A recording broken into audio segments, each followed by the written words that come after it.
Chapter 49, Def Jam Number 1. My second lesson about the music business came when the first ads for It's Dark and Hell is Hot started to appear in magazines. I liked the image, especially how it was tinted that blood red color, but was curious as to why Def Jam's logo wasn't on the ad. Rough Riders was listed underneath my profile along with 333-526, number 1. See, what Gotti had told me about Def Jam was right. They had sold $60 million worth of music the year Leo came to see me at Powerhouse.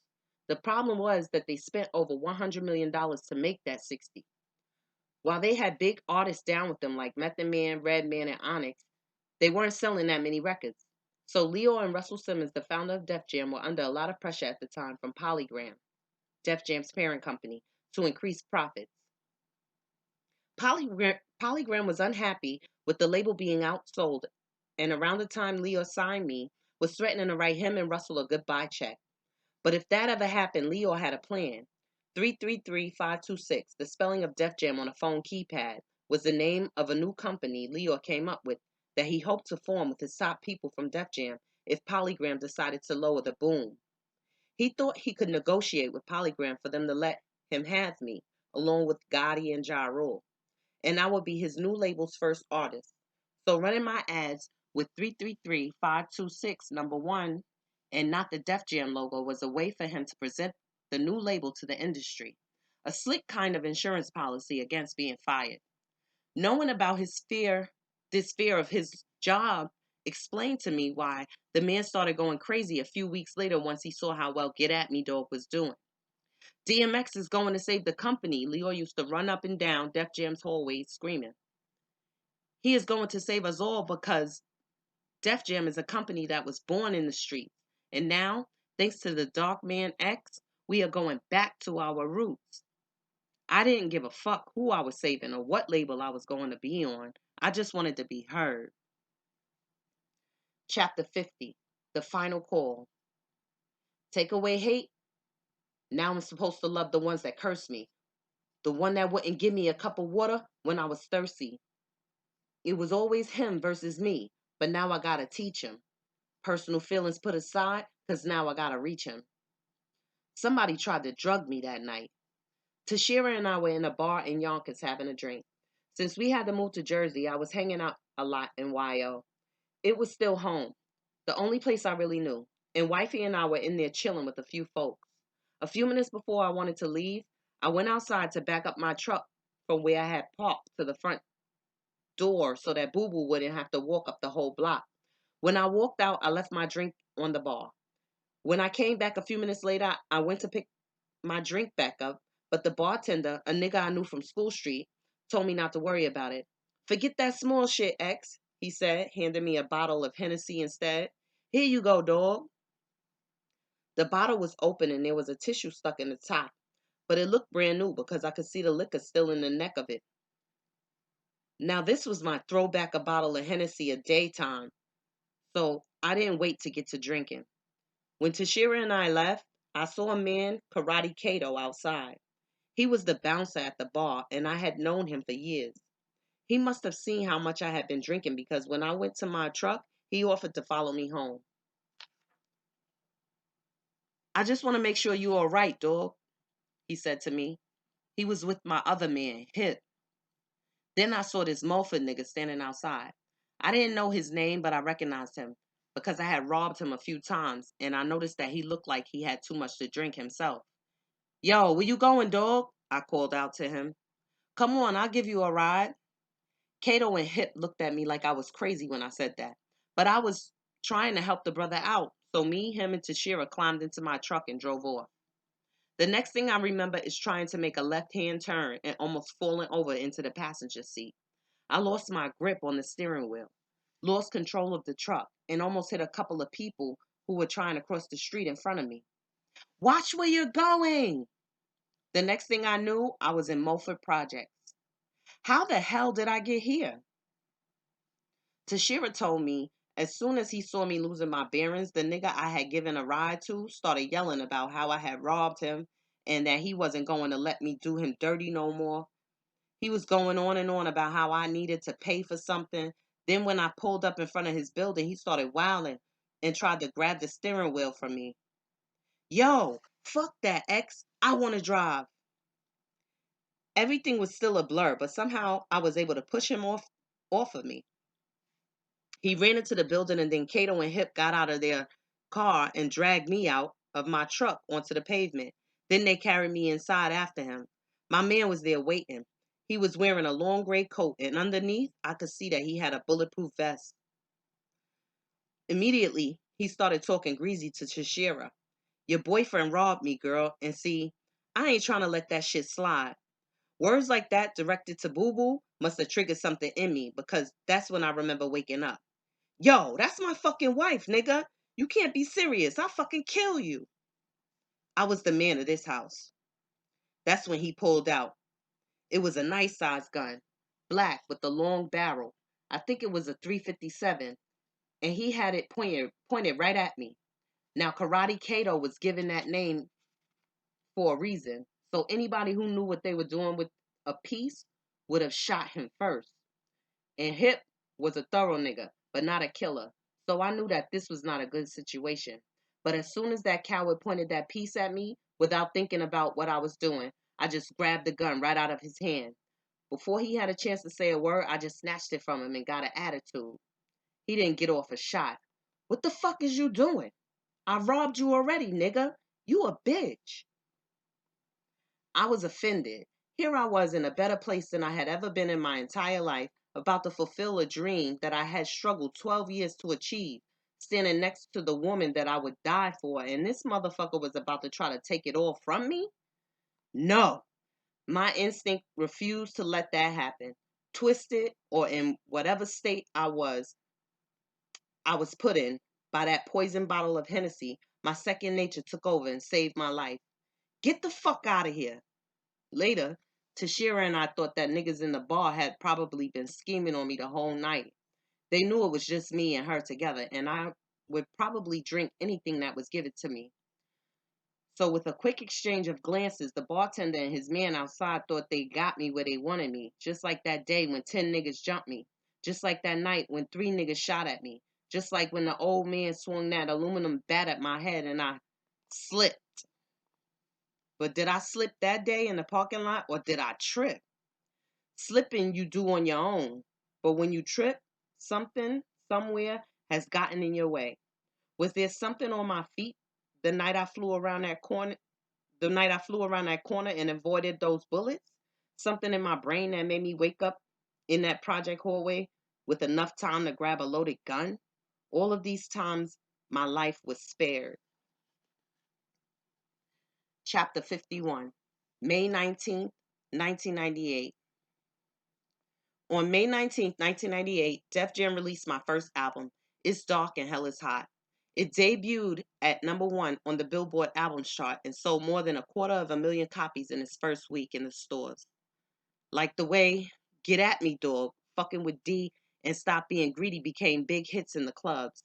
Faith Evans added vocals to a remix of How's It Going Down. That helped turn a laid back groove into a top 10 single, and Rough Riders Anthem, the first track that my man Swizz Beatz ever produced, became the monster jam of the summer. Stop, drop, shut 'em down, open up shop. That's how Rough Riders roll. Let Me Fly was on the album, as was Damien, but The Devil's Presence was balanced by The Convo, my conversation with the Lord.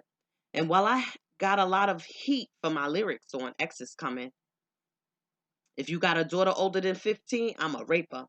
Those critics seem to forget that I had a prayer on the album as well. Ironically, a woman actually did charge me with rape that summer, purely a case of mistaken identity. I wasn't even at the party where the alleged assault took place. The case made its way to trial, and my lawyer, Murray Richmond, used DNA evidence to help clear me of all charges. Later that summer, Def Jam challenged me, Wah, and Darren to deliver another album right away. And when Flesh of My Flesh, Blood of My Blood was released on December 22nd of that same year, it sold more than 700,000 copies, again debuting as the #1 album in the country. That was the first time in history that an artist released two albums in the same year that both debuted at the top of Billboard charts. Safe to say, Leor never lost his job. I loved every song on my first two albums. My soul said what it needed to say and found many ears. I kept it as honest to my life and my spirit as I knew how. And because of that, I also knew that whoever chose to ride with me would not be taken to the wrong place. Now, I just had to take care of my own heart. Earl, I'm letting you know that we're getting married when you come home, Tashira said to me before I went on tour for my second album. I'll take care of all of the arrangements while you're working, but we're getting married. I didn't even have to answer her. Boo Boo knew me and loved me more than anyone in this world. And in my mind and in my heart, I had already been married to her for years. Tashira didn't ask me to wear a suit for the ceremony, but I knew she'd be rocking a dress and heels, so I wanted to step my game up. Ray took me to this store in Harlem, and Darren, who was one of my seven best men, along with Wah, Ray, my uncles Pinky and Buzzy, and my brother Joe, bought me my Versace suit as a gift. When I looked at myself in the mirror, in the beautiful white three-piece, I had to admit that I looked damn good. Those suit and tie motherfuckers ain't got nothing on me. Tashira was the most beautiful girl in the world that day, my angel in the blue and white robe. She would always be a source of light in my life, and where there's light, darkness can never take over. The gifts of love and understanding are what she gave me, and for that, I would never be able to repay her. And to my boo, who stuck with a nigga through all the bullshit, you get yours because it's due. Epilogue.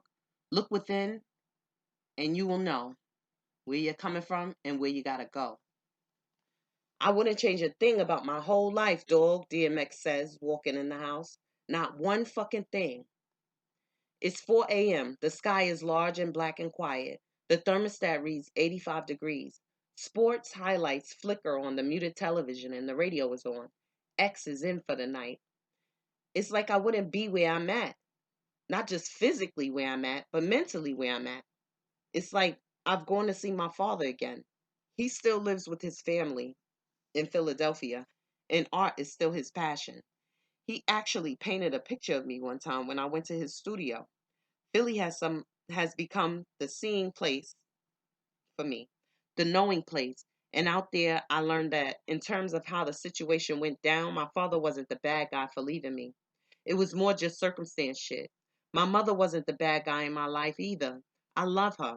She just wasn't ready for what she had. And life with her, for whatever it's worth, made me a little deeper.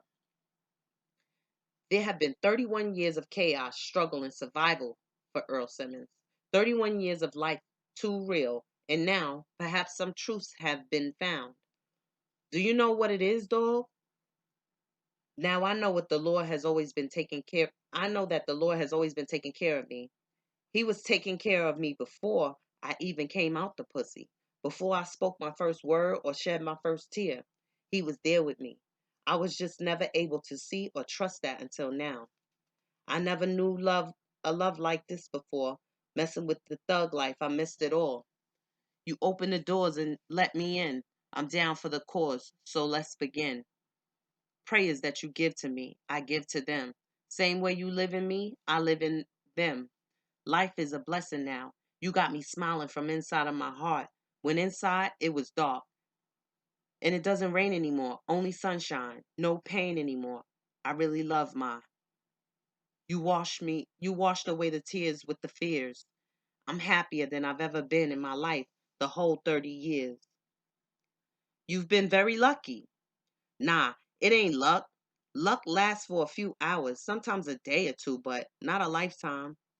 I'm not alive because I'm lucky. With as much dirt as I've done and pain that I've caused, I'm alive because I'm blessed. His point is hard to argue with, but what about all the pain? To live is to suffer. I think the chosen ones are the ones that struggle more. The Lord's children always start from the dirt up. If you only start from halfway up, then you're going to know less and you're going to be worthless to Him. But there was something that I had to see, that He wanted me to see, so I could be what He wanted me to be.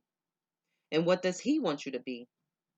The greatest gift the Lord has given me is the gift of the word, the ability to communicate with. And I know now that I'm here to share everything that I have learned. That's why I've always said I don't want sales, I want souls. Fuck a sale. A sale is $11, $13.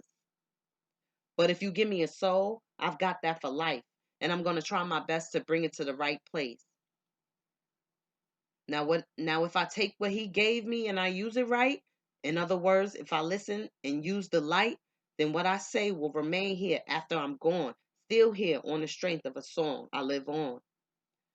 Folks miss so much because they've been blinded by the diamonds and the fat asses and the fucking cars. That's all they've been trained to focus on. So that's all they see. But this music is not just a bunch of fucking words. It means something. It stands for something. But to survive well, that's to find the meaning in suffering. Earl gets up and walks over to the window. I don't think I'm going to be in this rap game long, dog. 5 years, that's it. And I've got 3.5 in now. DMX turns around to look me in my eyes. There's a higher calling for me, and I'm no longer afraid or ashamed of it. To God, you know that one day I'll speak the word. You know that when I do, I will be heard. You know that you gave me a permanent smile. You know this, Father, because I am your child. You sound like a preacher. Maybe if it comes like that, I will embrace it with open arms.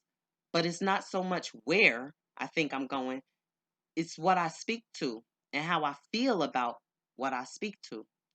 Sometimes I get skeptical about saying shit because it might sound stupid to some niggas, but then I get to the point where it doesn't matter. And you always got to walk through to talk to. If I've never been on Franklin Avenue, I can't tell you a motherfucking thing about Franklin Avenue. A preacher can't tell me to put down a gun if a preacher never had a gun, never bust a gun. Nigga, you ever did it? All right then, shut the fuck up. But if you have done it, then you get their ear for a little longer. That's why I start off all my shows with fuck you, suck my dick, where my niggas at. But then at the end, I hit you with the prayer. I have to say fuck that bitch to get you to listen, or smoke that blunt, or I robbed this nigga to get your attention. I talk to you like you expect me to talk to you, like a nigga should talk to you. But then I bring you somewhere else. Okay, you listening now? Then check this out. Come over here for a minute. I want to show you something. Pain is a lot easier to deal with when it's ours, not just yours. When it rains, it pours. Now my pains are yours, as yours were once mine, divine, revolving doors. So now that you've told your story and there are so many more listeners, what do you say? I didn't feel like I was worth anything for a long time, dog. But I did everything that I could to hold on to my dream, and you can't ever be afraid of doing that. Shit wasn't right, and it was all blamed on me. Didn't know I was special till the rap shit came to be. Gave me a way out. It's like a lot of folks like to draw, but when they pop up on the block on some drawing shit, niggas look at them like they're crazy. But you gotta say, fuck that. This is what I like to do. Because that's your real shit. If you don't get a chance to fulfill it, after a while you forget that your dream exists. You close the door on it. Like, forget it.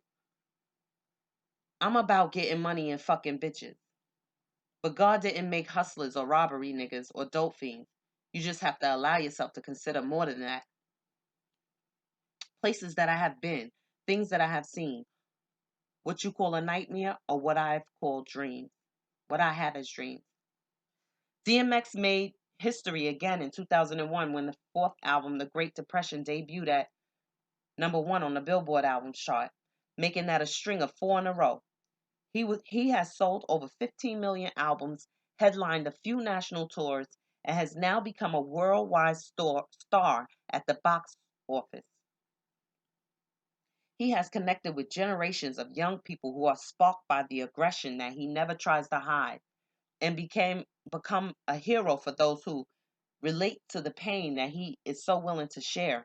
For someone that just wanted to be heard, he has gone way beyond his goal. But there is a psychic toll that is often charged to an artist when they achieve this level of super success. The frustrating ironies of being adored by millions of people that you don't know and definitely don't know you. And when you've chosen to take this time to ask yourself the most difficult questions, to look inside the deepest, darkest corners of your life, it's not hard to imagine conflict or nightmares. I ain't gonna front. I kind of like X. X keeps me good. Hood to hood to the wood. And I kind of miss robbing and stealing. That rush, it kept a nigga hungry. So I think I need him for now. But I'm also trying to develop the different parts of myself and learn how to control the anger. It's like I don't want to see nobody die no more. I'll still take it there if I have to, but I don't want to see the results of that. It hurts too much. DMX finishes the last bottle of Heineken. One day I hope to turn around and say, X has left the building. And would that be Earl talking? Yeah, probably. Phoenix, Earl calls out to his dog. Come here, girl. Awakened by our conversation, the puppy eagerly jumps on her owner's lap. I love the shit out of my family, dog. I really do. My kids are the best things that could ever happen to me. And I love my wife to death. She knows that I can't see life without her. But sometimes I wish that it was just me and I had no one to love because then I would have no one to be concerned about. It's like, on one level, I love people because I see their hurt and feel their pain. For that, I'm here to be taken advantage of. Don't let me go to waste. Let not my life be in vain. But on another level, I don't even like people collectively because people don't show, because they don't know unconditional love. It's always, I love you unless you fuck my girlfriend, or I love you unless you steal something from me. I don't want that. I've been a loner my whole life, and alone is still where I feel most comfortable. Now that I don't feel confined by anything anymore but the will of my spirit, I wish I could be a person and just fly, fly with the sun in my face and not worry about crashing. The thought closes his eyes. Fault me for wanting that, but that's what I want, he says, opening them again after a pause. And if I have to pay with my life to get it, I will, but my life will be poetic. It's 7 a.m. The dawn of another desert day is on its way. The TV still flickers, but outside the sky is large and quiet. The faint colors of sunrise begin to paint a new picture. At the end of this part of his journey, DMX doesn't pretend to have found all of his life's meaning. He may, like the rest of us, never find it at all. May never find it all, but there is a commitment there to keep working. And although so much of what has come out of the isolation, today he is not alone. There are folks in the desert who will go wherever he goes, a dog who will lie by his side, and a woman he loves who will stay next to her cell phone. X may or may not have left the building, who knows? But at least for today, Earl Simmons will get a good night's sleep. I'm tired, dog, he says. Time to take it in.